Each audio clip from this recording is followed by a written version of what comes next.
Supreme court का बड़ा फैसला, बिना शादी के औलाद होने पर क्या मिलेगा संपत्ति में अधिकार। सुप्रीम कोर्ट का आया बड़ा फैसला। चलिए स्टार्ट करते हैं क्या हुआ। SC own property rights.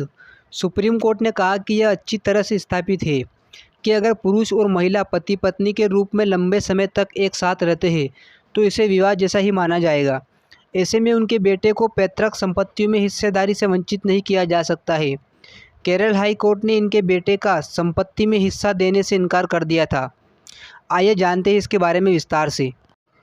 Supreme court ने एक अहम फैसले में कहा है कि अगर कोई पुरुष और महिला लंबे समय तक साथ रहते हैं तो कानून के अनुसार इसे विवाह जैसा ही माना जाएगा और उनके बेटे को पैतृक संपत्तियों में हिस्सेदारी से वंचित नहीं किया जा सकता है।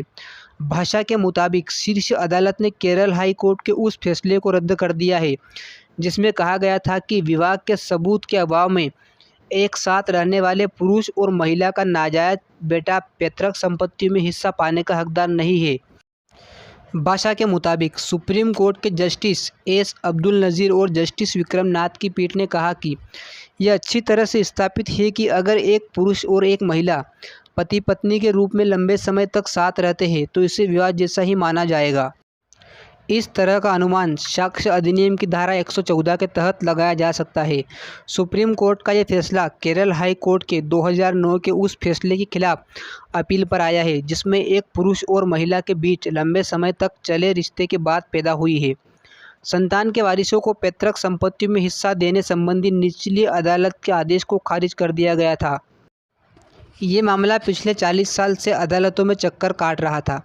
पहले लोअर कोर्ट ने फैसले में कहा था कि लंबे समय तक पति पत्नी की तरह साथ रहने वाले कपल के बेटे को पारिवारिक संपत्ति में हिस्सेदार माना जाना चाहिए, लेकिन हाई कोर्ट इससे सहमत नहीं हुआ और फैसला पलटते हुए ट्रायल कोर्ट से फिर से सुनवाई करने को कहा। इस रिमांड आर्डर को सुप्रीम कोर्ट में चुनौती दी गई जिसने हाई कोर्ट से ही मामले में फैसला लेने को कहा। हाई कोर्ट अपने पहले के फैसले पर कायम रहा जिसके बाद मामला सुप्रीम कोर्ट तक पहुंच गया। टीओआई के अनुसार अब सुप्रीम कोर्ट ने अपने फैसले में कहा है कि हमने प्रतिवादियों की ओर से पेश सबूतों को भी देखा है। हमारा विचार है कि प्रतिवादी दामोदरन और चिरुथाकुट्टी के बीच उनके लंबे रिश्ते से बने विवाह जैसे संबंध के खिलाफ साबित करने में नाकाम रहे हैं। इसके अलावा तथाकथित नाजायज बेटे की ओर से जो दस्तावेज पेश किए हैं वो संपत्ति का विवाद पैदा होने से बहुत पहले के हैं। ये दस्तावेज और गवाहों के बयान व सबूत दिखाते हैं कि दामोदरन और चिरुथाकुट्टी लंबे समय से पति पत्नी की तरह साथ रह रहे थे। पहला वादी 1963 में सैन्य सेवा में शामिल हुआ था और 1979 में रिटायर हुआ। उसके बाद उसने संपत्ति के बंटवारे के लिए मुकदमा दायर किया गया था।